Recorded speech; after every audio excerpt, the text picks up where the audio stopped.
Rangers fans, welcome to Liberty Blue, the essential New York Rangers podcast. I'm Andrew Chelney. That's Nick Zararis. And Nick, they lost to the LA Kings, and they had a 2-goal lead against Anaheim.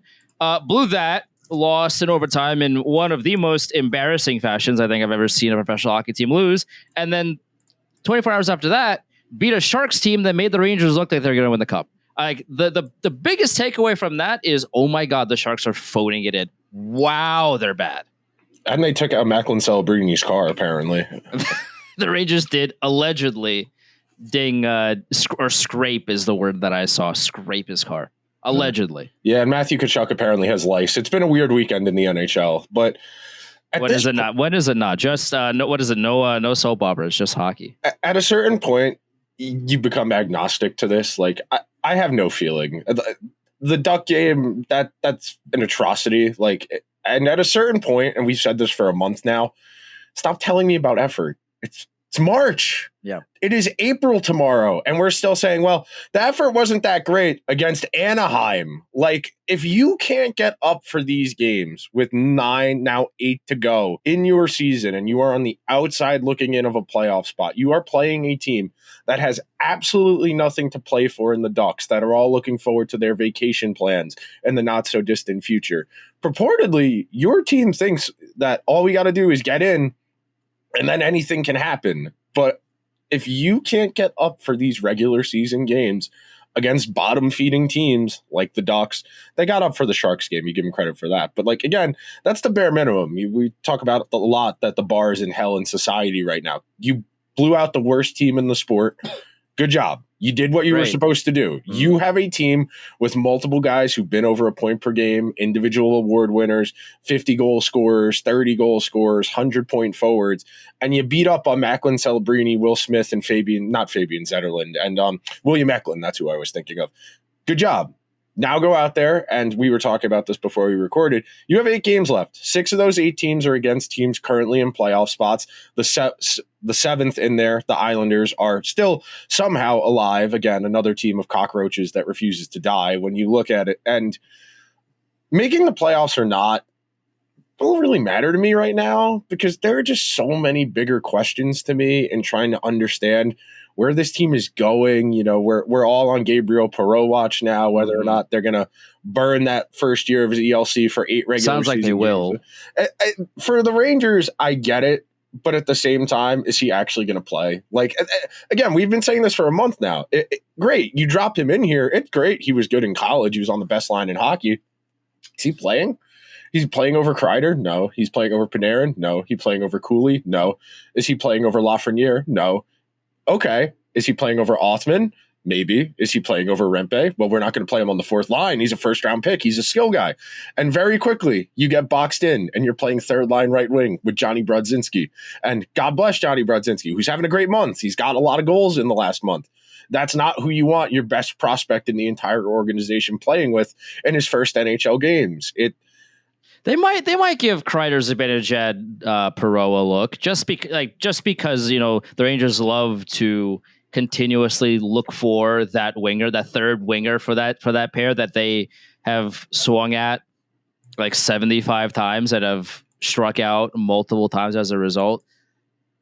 Maybe they give him a game on that line just to kind of see if he's got it. I mean, maybe he has the speed and wins a puck battle, and then has this nice pass to Zibanejad, who takes a shot for once and it goes in the net, and all of a sudden, oh wait, they're cooking. Like Gabe Perreault is giving this team life. Like, this is the spin zone that I create in my head, Nick. I don't know if you know this, but like I talked about it on the show. My in my head canon is this team makes the playoffs on the last day of the regular season, and then they go on this 2012 LA Kings run and they win the cup. Gabriel Perreault will make that happen. Like, this is not happening, but in my head, that is what is the word? Manifesting. I'm manifesting it to come true. Therefore, it will. I have no expectations. I hate to sound like Vince Vaughn in Dodgeball, but if you don't expect anything, you're never going to get disappointed. Sure. And that's where I'm at right now. That they couldn't get up to beat the Ducks. They have difficult games over the final 8. Ottawa has almost certainly locked up that first wild card, so it seems like we're all in competition for one spot between the Canadiens, the Red Wings, the Islanders, the Blue Jackets, and the Rangers. And no one wants it. This is the opposite of a murderer's row. Whatever murder the opposite of a murderer's row is, that's what this is. These are all teams with major deficiencies. The Islanders haven't had their best player since like December. The Canadiens, like the Rangers, cannot play defense to save their lives. The Blue Jackets hit a wall after that nice run of form they had from February through early March, and they've definitely come back down to earth a little bit. The Red Wings are a great offensive team, but cannot play defense and do not have good goaltending. And it's really the least enticing last man standing ever.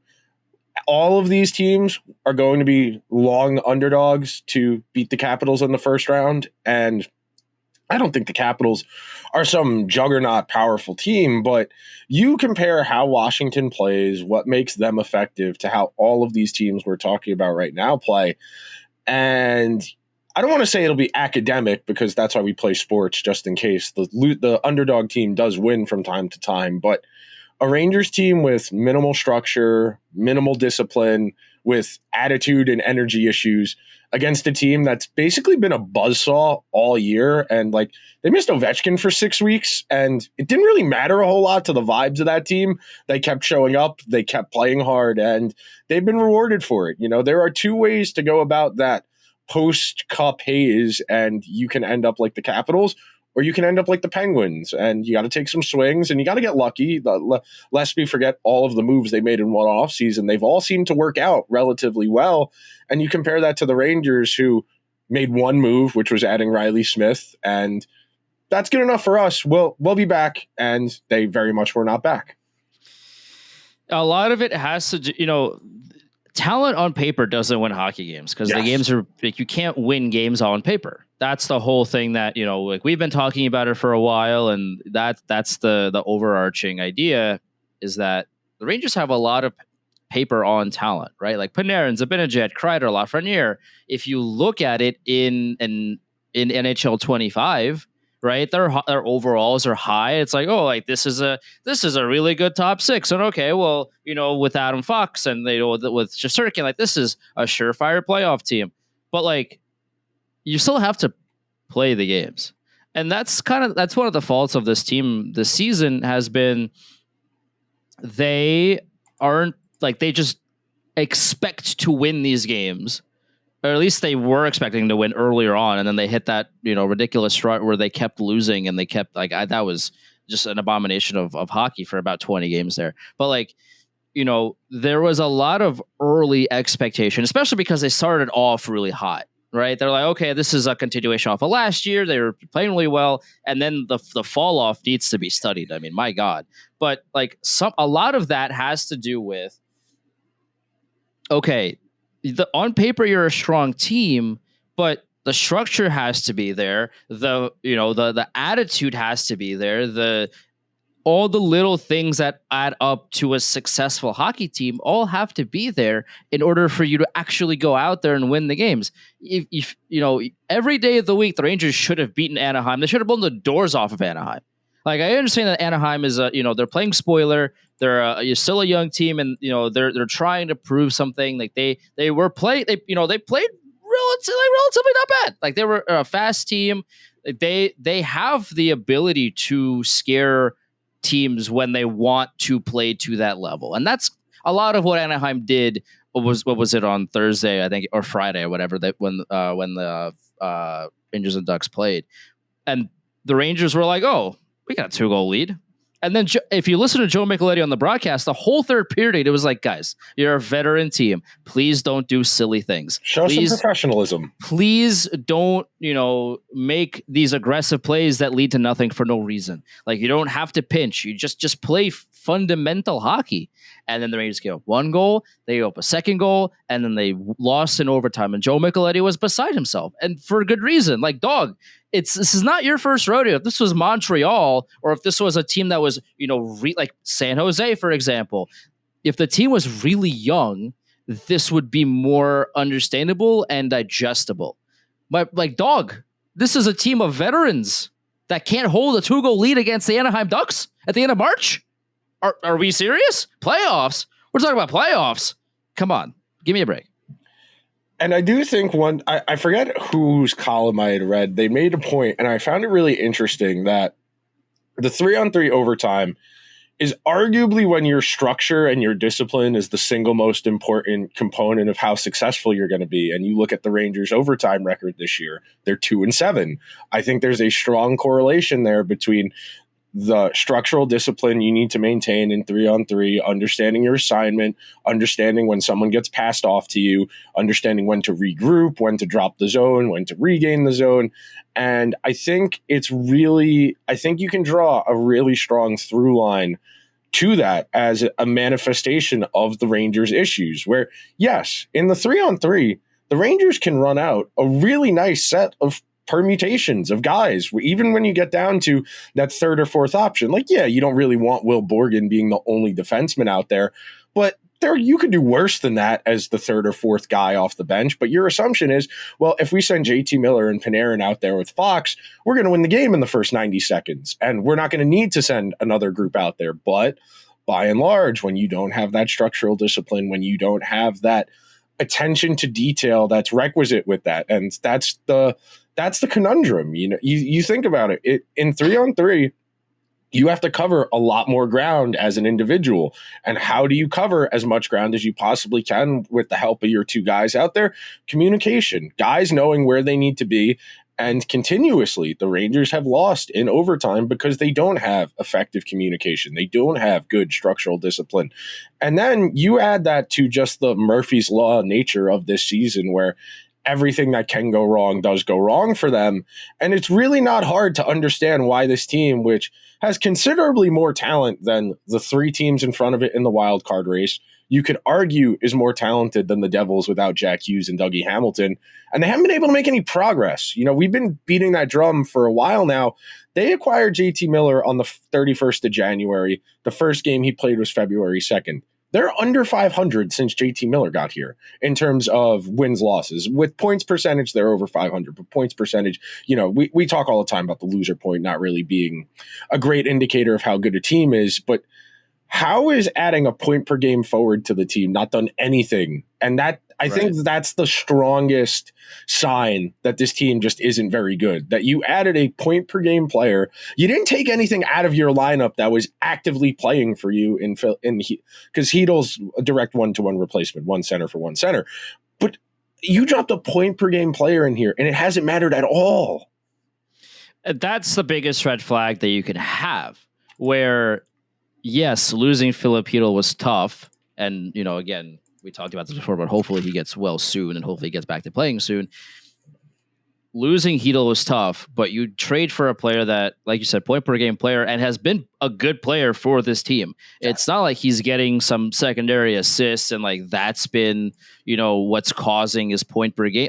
He is an active participant in the offense. He's been all right defensively too. For the most part, JT Miller has been a positive addition to this team, and he's made this team better. But when you have somebody like that, you trade for a guy that does, that checks all of these boxes, and your record absolutely does not change as a result. That is code red. Oh my God, this team is cooked beyond belief. That should be your, in case of emergency, break glass. We need to change something drastically here because there's nothing else that we're doing seems to be working. And we're here now. The Rangers, we talked about at the deadline and past that as well, where they made a bunch of trades that ultimately didn't do anything. It didn't move the needle one way or the other. They really should have traded away Chris Kreider. They really should have been more aggressive in their pursuit of selling, even if it's to sell low. This was the time to do it. They didn't do it. They're 1 foot in, they're 1 foot out. They don't know which way they want to go. They keep, winning. They keep winning occasionally, but then losing these really ridiculous games that they should have no business losing to. And somehow, some way, everybody else in the East is equally as benignly, just benign. The Blue Jackets were really good. Now they're not. The Islanders were somehow from the 6 feet under, they were resurrected, and now they're back down 6 feet. I don't know what they're doing. There's so many teams, Detroit is so bad. So hilariously bad defensively. And also, I'm not saying, that I would be a great NHL goalie, but what I am saying is that how many more goals could I possibly give up more than what the Red Wings are? And I probably cost a lot less money. Like the Detroit Red Wings cannot stop a beach ball. And they are, they're, I guess, in the mix. Like Montreal the same way. Like, yeah, they're a hungry team, they're a young team, and they play well offensively, but defensively they don't exist at all. Like they might as well just be rolling out a red carpet for the other team. Like, this is the most grabbable playoff spot in the history of playoff spots. Almost as maybe last year's was more grabbable, whatever, if you want to make that argument. But like, this is such an easy spot for one team to attain. Nobody wants it. Everybody's the SpongeBob. You can have it, like, meme. No, like it almost seems like nobody wants it because no one wants to get embarrassed in the first round. But like, dude, the Rangers have 8 games left. Like you said, 6 are against playoff teams. Eventually, like, 74 games in, we're talking about effort. We're talking about, intangibles. Like, give me a break, man. Like, it'd be one thing if this team was a fun watch, but you're a veteran team with veteran names. You added a JT Miller, and the vibes are still bad. The effort is still bad. The defense is still really bad.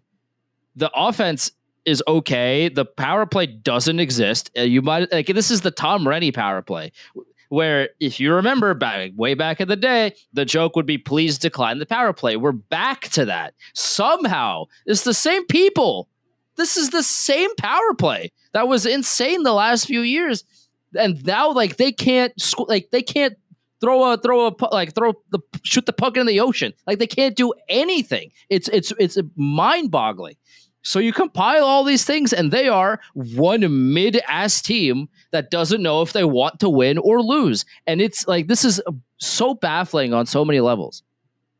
So while you were talking, I went and pulled up on Natural Stat Trick. So the Anaheim Ducks are the 31st ranked team in high danger chances for and against, meaning they give up the 31st most high danger chances. The Sharks are 30th.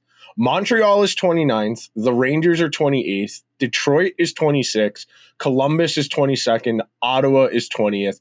The Islanders are actually the highest of these wildcard teams in terms of high danger chances for and against at 18th. And I think that tells you a lot about the nature of these teams. You compare the special teams.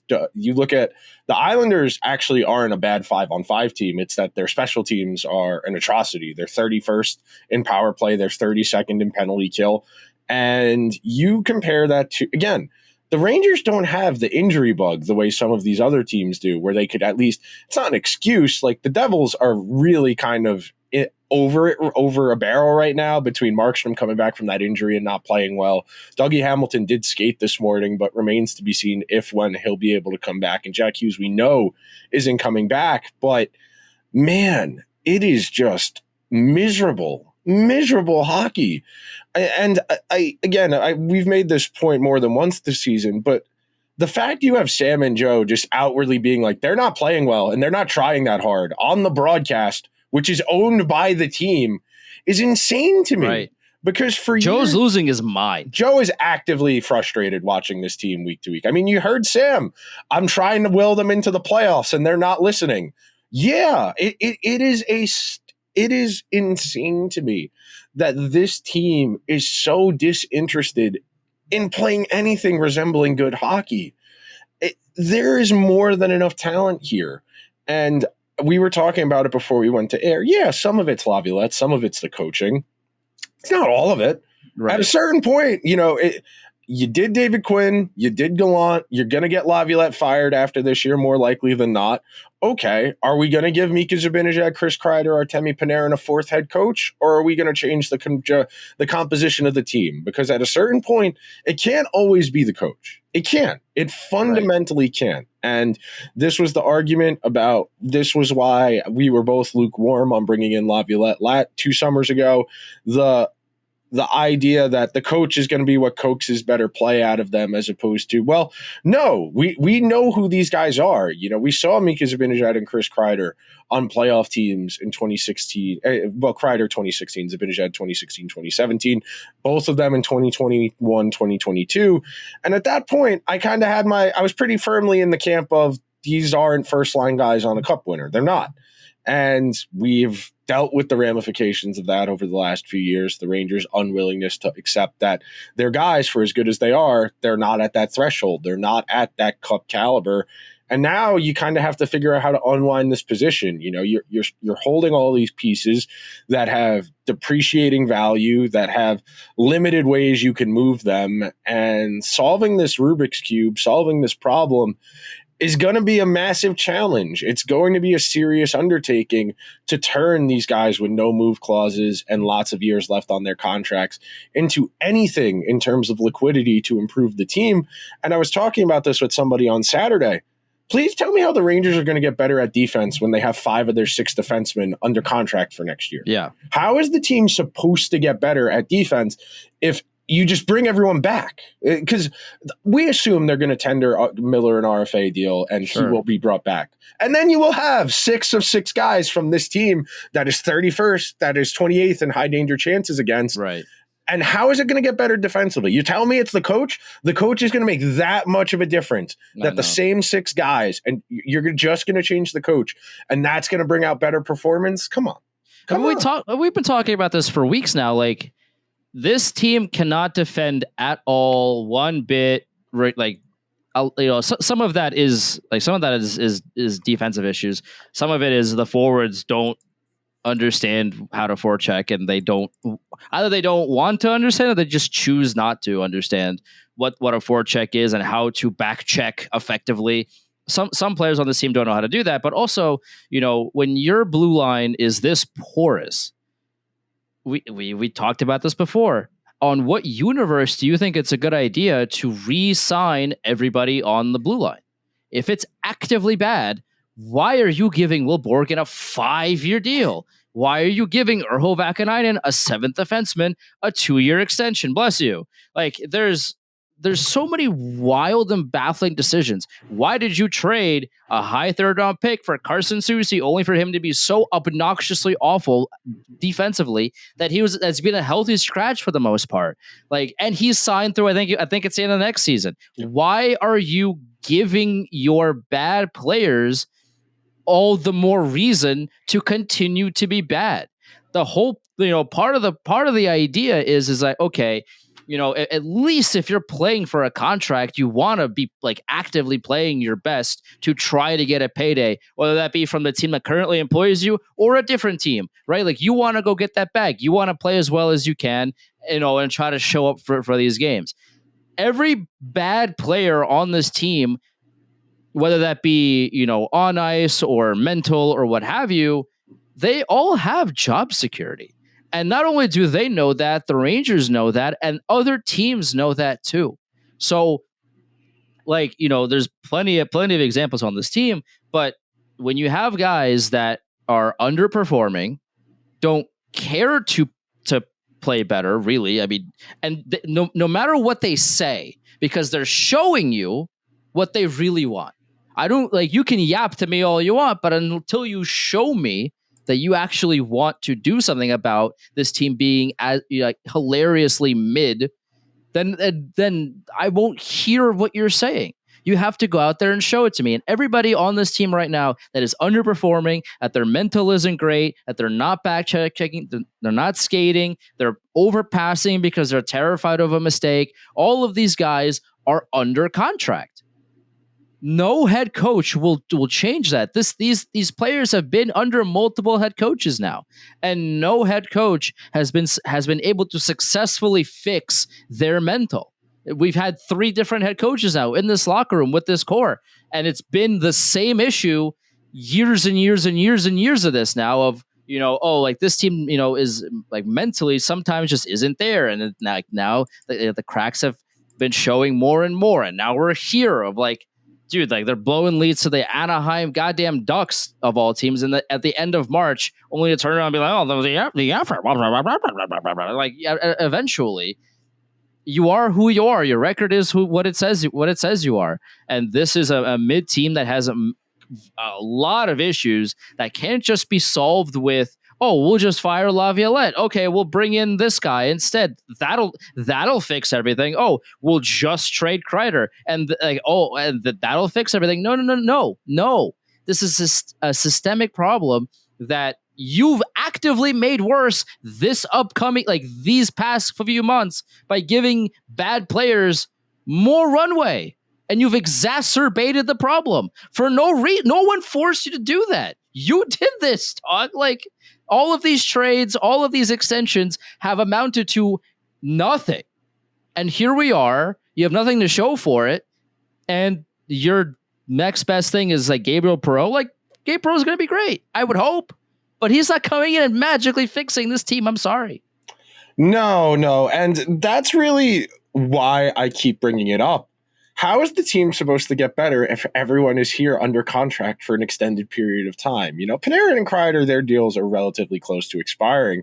But beyond that, pretty much everyone is locked up for a while. And when you are committed to guys, it's hard to get rid of them. And look, is Perreault going to jump right into the lineup? We'll see. He has to make a decision. It's up in the air whether or not he's going to. More likely than not, he will. Ryan Leonard is supposed to. Same deal for the Capitals. He's more likely than not going to do the same. And I really do think the Rangers need to get over themselves to some degree. I went back and I was rereading some stuff I'd written over the last handful of years, and in stuff particularly in 2021, 2022, where they were really trying to figure out coming out of that black hole period and trying to be competitive again. And the Rangers didn't really do the legwork.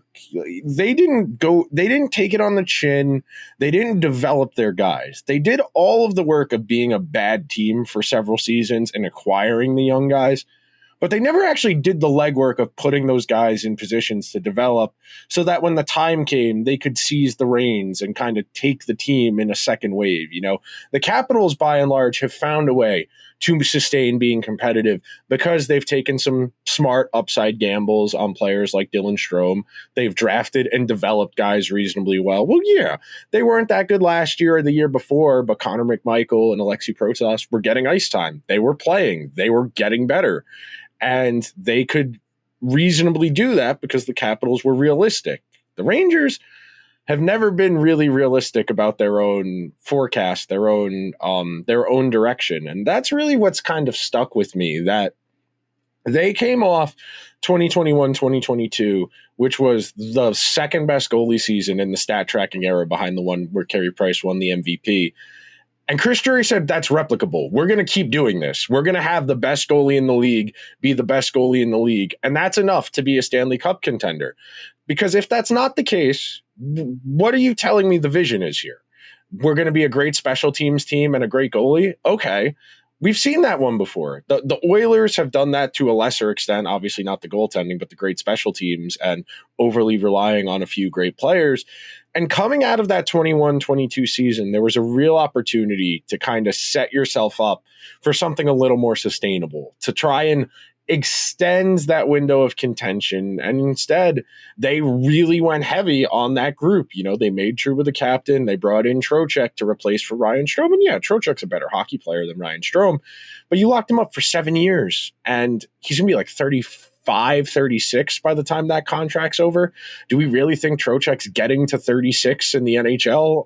I struggle to see that. They had an opportunity to kind of buy themselves some time and let those younger guys play into bigger roles. And then you worry about finding that last missing piece or two. And instead, all they have to show for it is a second pair defenseman in Keandre Miller that we all unanimously agree is underperforming his potential. Alexis Lafreniere, who is probably reaching a ceiling of a second line forward who needs a better player on his line to be effective. That's not a whole lot to show for an extended period of being a bad team. It really isn't.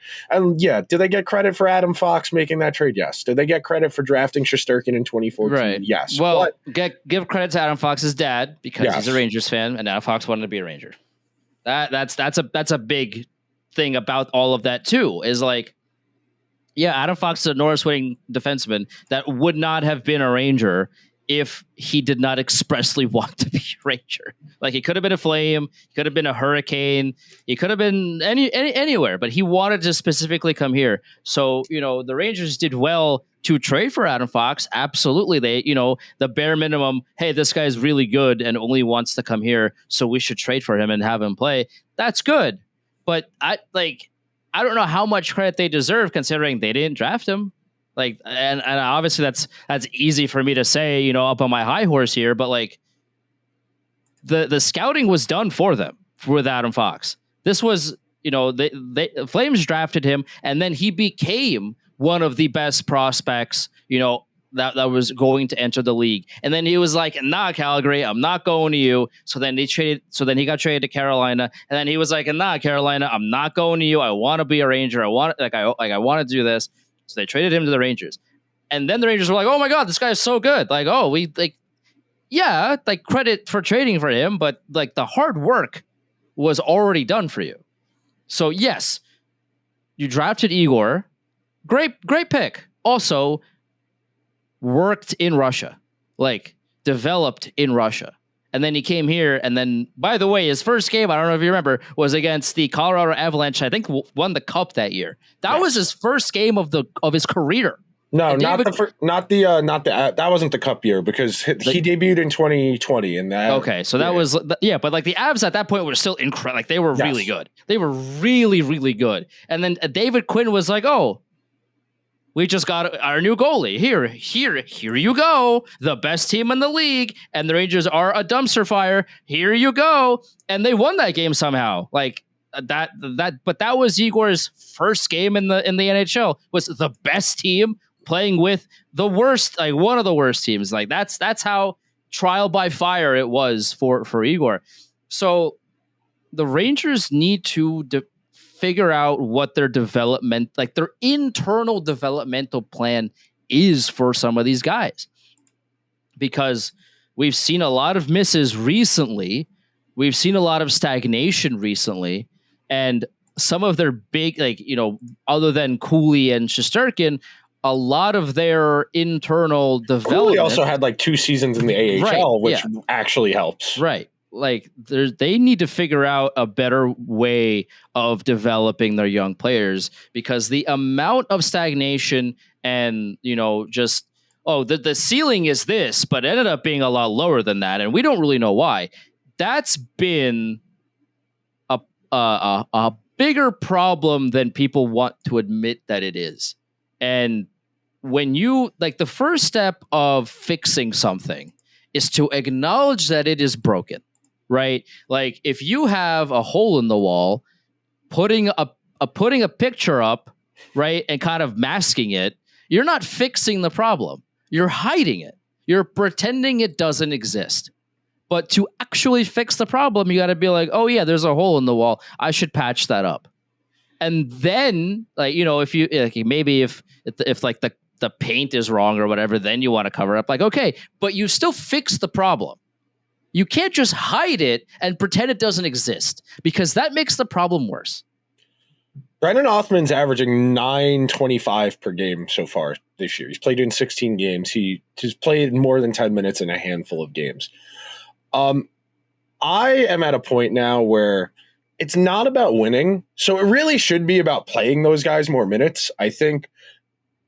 And when sneeze went away. But as far, I did feel it was coming. But we said this a month ago, that the way you talked yourself into this team was the veterans feeling disrespected and the young guys needing to prove themselves. And instead, you haven't really gotten a whole lot of difference. Like, we were trying our best to come up with a way to talk ourselves into this. And they had 2-3 decent games at the beginning of March where I could somewhat convince myself, hey, okay, I can kind of talk myself into this, and there's really been no headway.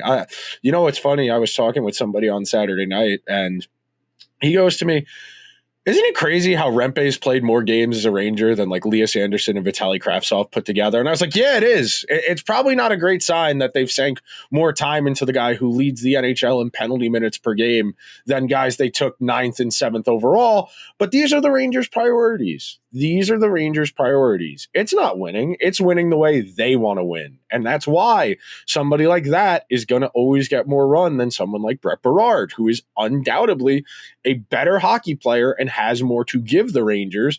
But we can't do that because we need to play a certain way because, well, he tries so hard. He's such a good guy. Tries hard, loves the game, etc. At a certain point, it does have to become about winning. You know when intangibles and grit matter? Is when two teams are evenly matched. Mm-hmm. And it's two great teams, and you need guys who have resolve, who have fortitude, have been in difficult situations before, and have that experience to draw upon to win those close series. When you're trying to win on intangibles and grit against the team better than you, that's like standing on somebody else's shoulders and saying you're taller than the other team. Like, yeah, you're standing on someone's shoulders, but it's very shaky. And if that person under you moves in any way, you're going to fall into a heap on top of them. And that's kind of what the Rangers have tried to do, for lack of a better expression, over the last handful of seasons. Instead of worrying about trying to make the team better, it's we just got to try harder. And yeah, you can always try and give a little bit 74 more. games in the season, by the way. You can always try and give a little bit more, but at a certain point, if someone is better than you, they're better than you. And the Rangers' unwillingness to accept that and instead chase very narrow paths to victory is why you have one of the best goalies in the entire world with a .906 save percentage and a 2.84 goals against average. We all know under the surface, Igor is playing really good hockey and has good underlying numbers in terms of quality of shot, scoring chances saved and that type of thing. But when a team has guys like Fox and Shesterkin who are having reasonably good to borderline. The amount of Adam Fox hate I see on a daily basis, he has 60 points. There are 5 defensemen in the NHL with 60 points. And points aren't even the be-all, end-all for evaluation, but to say he's having a bad season is insane. It's insane. It really is. Same thing with Shesterkin. Is a .906 save great? No. But you look at the volume of work he's had this year, the defense he plays behind, and he'll end up being top 5 or 6 in Vezina voting this year based on that, because that's one of the awards where the executives vote on it, not the writers. But man, it is hard for me to think that all we got to do is try a little bit harder being the difference here. We've seen really talented Ranger teams match up with teams more talented than them, and then it's funny how that happens. It's never we didn't try hard enough when the team is winning and they're good. But as soon as they lose, it can't possibly be the team's not good enough. No, we just didn't try hard enough. We didn't get lucky. And it's mind-boggling to me how it's never the team's fault. It's always they got unlucky or they didn't try hard enough. It's not we're not talented enough. And until the Rangers can accept they're not talented enough, and it's hard for me to believe they think that when they brought everyone back. Yeah. When you had to go out and lock up Borgen and Vakanainen and go and get Susie, how are you supposed to make the team better? How is the team supposed to get better where trying harder can make a difference? It is not feasible to say that. And the other part of this conversation we haven't had yet, okay, you're going to fire Laviolette. What first-time head coach is walking in here to take this job? Exactly. Everyone's like, oh, go get someone from college. Go get an AHL coach. David Carl is going to walk through the pearly gates and take an 8-year deal from the Rangers, and everything's going to be just fine. And then the credits roll in of the hopeful music in the background. It's like, oh, well, David Carl went on to win 4 Stanley Cups with the Rangers as head coach as they've built a dynasty. And it goes to Mika Zibanejad. Mika Zibanejad has remembered he was good at hockey and went on to have career years into his 30s, right?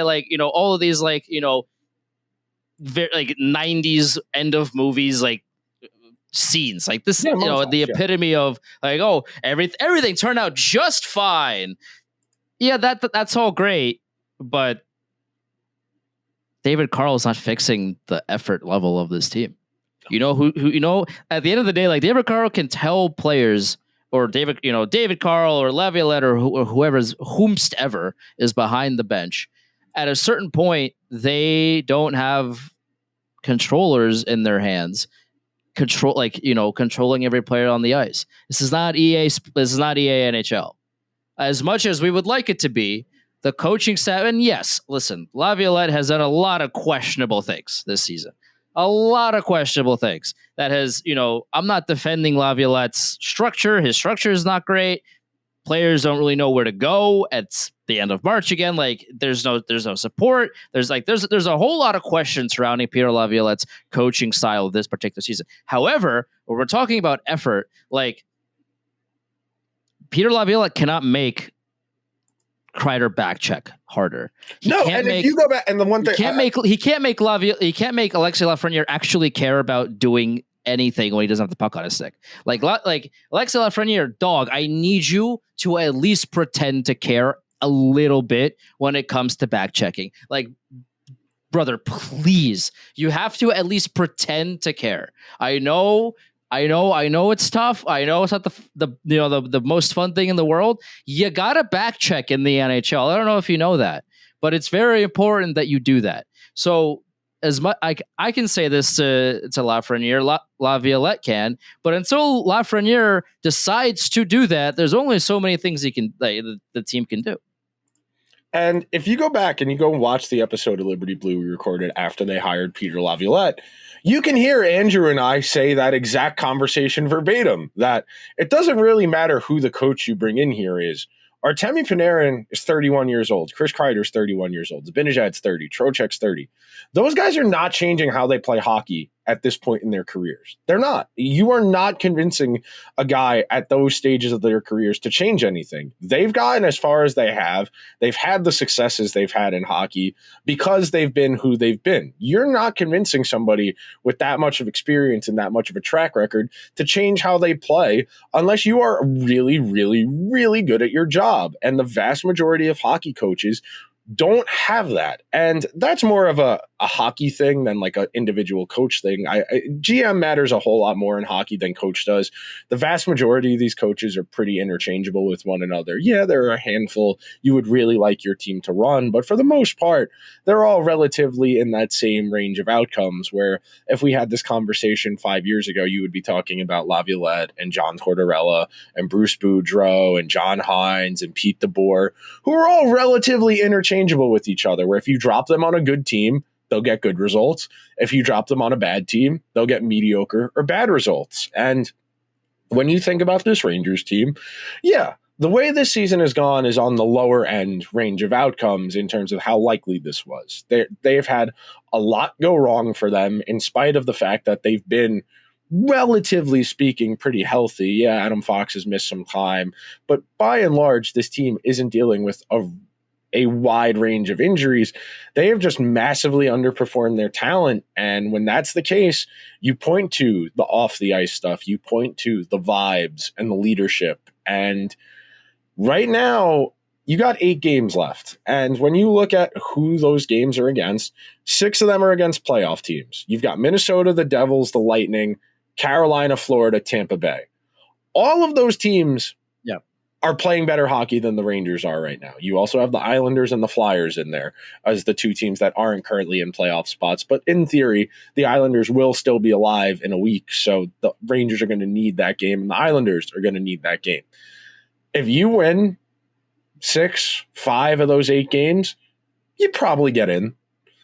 Can the Rangers go 5-3 over these final 8 games? Probably not. I'm just going to be real with you. Maybe Tampa Bay doesn't need that last game of the year and they sit a bunch of guys, sure, whatever. You're still going to need to win at least 4 of the previous 7 to make that last game matter. And they can't string together 3 games in a row. They haven't won 3 games since November. And by the way, I don't know if you know that. I don't know if you know this, Nick, but like you got to win 4 of 7 to win a series, and it's a lot easier to win playoff series when you can win back-to-back games. Like, I don't know if that's breaking news to anybody, but you would like to win multiple games in a row in the playoffs, and the Rangers have not won 3 in a row since November. By the way, it is April tomorrow. Playoffs? Talk about playoffs? Come on, man. It's just if you want it, like I said before, man. If you want it, then go show me that you want it. Go show me that you want to win 3 in a row. Go show me that you want to beat these good teams. You could yap in my ear as much as you want, but I'm not playing. You are. Don't lie to me. Don't tell me that you want it. Go out there and show me that you want it. Win the loose puck. Give me that extra stride and back check to prevent a 3-on-2. Show it to me. All this yapping, all this talking, but not a whole lot of doing out here. Please come if you want to yap to me in like November, I'll be a little bit more lenient. It's April tomorrow. I don't want to hear it. You had the whole season to prove me wrong, and so far you haven't done that. I don't know, man. I just don't know. It's hard to even get riled up at this point because they themselves aren't even riled up. The organization needs a fundamental change from the top down, and it's very cliche to say, and I'll leave you with this. This is the last thing I want to touch on. Organizations in sports, when they go bad, it starts at the top. Leadership is a reflection of what your team is, whether that's the owner, the president, the GM, the coach, all of those leadership roles as you trickle further and further down closer to the player, the more they're reflective. And by and large, it seems like James Dolan doesn't care a whole lot about hockey and largely lets the hockey people do what they want. For the most part, there are outlier situations there where we assume Tom Wilson, we assume missing the playoffs a handful of years in a row, did play a part in James Dolan actually noticing he owned a hockey team again. But you think about the GM who reportedly only really talks to his 2 or 3 guys. They have a very, very bare bones front office. They are very insular. They control communication very, very diligently with the outside world. And for the most part, don't leak a lot and are very, very diligent about not letting things get outside. If we all recall that article that Vince wrote back in, I think it was December, about a little bit of paranoia creeping in and loyalty concerns about people who were there before Drury assumed control, slowly being weeded out one by one because Drury didn't feel like they were loyal to him. And you kind of get that reflection down on a team level where everybody's kind of in this for themselves right now. There's not a whole lot of team. There's not a whole lot of we.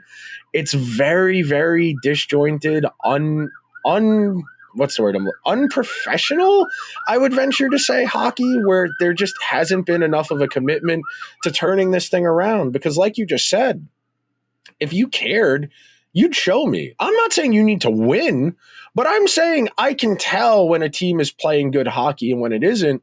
And when you are consistently playing bad hockey, and it's largely in the details, it's largely in the decision-making, that's a reflection on the guys. That's a reflection on the team when the decision-making and the processing is what's wrong. Are the Rangers a talented hockey team? Yes. Well, if they don't play with sound fundamentals, if they don't play with structural discipline, it doesn't matter how talented they are because you're going to get picked apart. And that's really what this season has illustrated and why it matters so much that you play good transition hockey that makes it where you're not overly reliant on a handful of guys, because you see that. In years past, the Rangers haven't been this maestro of hockey that play the most fundamentally sound high-end hockey. It's largely been a handful of guys playing really good hockey, offsetting the poor hockey. Now, all those guys took varying degrees of a step back in Panarin, Shesterkin, and Fox, and none of them are having bad seasons, but they're not having great seasons. And that's why the Rangers are an average team or a bad team as opposed to a good team. That's really the only difference. If you go and look, the difference is the team's great players are only good as opposed to great. And that's got the team in the thick of the wild card mix. I think a lot of people owe apologies to Igor Shesterkin, Adam Fox, and Artemi Panarin for the critiques over the years, because you see how important they are, where they all took marginal steps back and the team is in absolute dire straits. Yeah, and again, your top players have to be your top players, and especially your forwards. Like the fact of the matter is that the forwards are contributing very little offense on top of virtually no defense. So not only are they not scoring, they're not helping their own teammates on the back check. They're not, switching when it needs to, when they need to switch. They're not giving their teammates an extra try. Like, how do you go 4-on-2 against the Ducks after a power play? Like, dude, again, if it was like game 2 of the season, it's like, okay, they're rusty, whatever. They'll get out of it. It's the end of March, which it just tells you everything you need to know about the roster and the mentality of this team, where after every game they're talking about the effort and they need to do better about this and they need to do that, and then they go out there and lay an egg. Dude, how many omelets am I making here? You got so many eggs out there on the ice. Like, you could solve the egg crisis out here because you're laying so many of them. Come on. Why? Stop talking to me about effort when you don't show that to me. Like, I tell I tell interns at Sirius, like, everybody wants to work in sports, but not everybody wants to work in sports, right? Like, there's been so many people that I've talked to, friends or otherwise, that are like, oh yeah, like I want to do X, Y, and Z so much, and I want to, like, I'm gonna do whatever it takes. Like, I want to do this. And then, you don't see them in a while, and then you reconvene, like, let's just say 6 months from now, or a year from now, or a year later, and you go, oh, so how's that going? Like, oh, yeah, like, things just, like, yeah, I really want to do it. Okay, well, what have you done in that time period? Well, I haven't had the time, or I haven't had the effort, or I haven't really done it. Like, then you don't want it. Because if you really want the thing that you're chasing, you are going to break down every door in front of you until you get to what you want. Right? If there's 10 doors, one of which leads you to the to paradise, you are going to break all 10 doors if that's what it takes to get you to paradise. But you have to show me that you were willing to do that. You have to go out there and break the doors down. This team loves to say it's going to, and then they're like, but I have a hangnail, so I can't, but I can't exert. I pulled a muscle, so I have to, maybe not today, but let me check my schedule. Maybe next Thursday I can fit in a door breaking session. I don't know. We'll have to see. I'll have to move my doctor's appointment. This is the attitude that I see from them. Don't tell me you want it. Okay, well then go show me. Until then, I don't care. Emily Kaplan's reporting the Rangers are probably going to agree to a ELC with Perreault today in the last 5 minutes. So right. If he actually plays or not, that's a different conversation. We'll see. I very much think the Rangers are going to throw him in the lineup and just kind of see what happens, because by and large, you might as well. Like, what are you losing? What are you losing? Abe Kubel's 4 minutes a game. Put him in there. See what he's capable of. I would love for him to be the top 6. If nothing else, to just see what he can do. See where he's at. Yeah, he's been incredible for Boston College, and he had a great college career. Okay, and if he's this incredible of a prospect, just throw him in the top 6 with other talented forwards and just see what he's capable of. If he is 3 steps too slow and he can't do it, okay, well then at least Yes. At least you are ahead of the curve and you can see where he is and how much more time he needs to develop. Maybe he needs to be sent down. Maybe less minutes and a more sheltered, like something.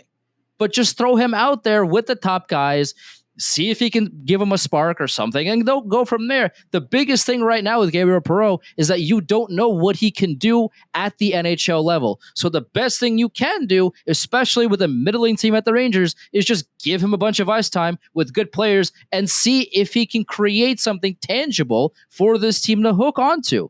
Because you don't know what he can do, so just go see. That's the key. Are they going to do that?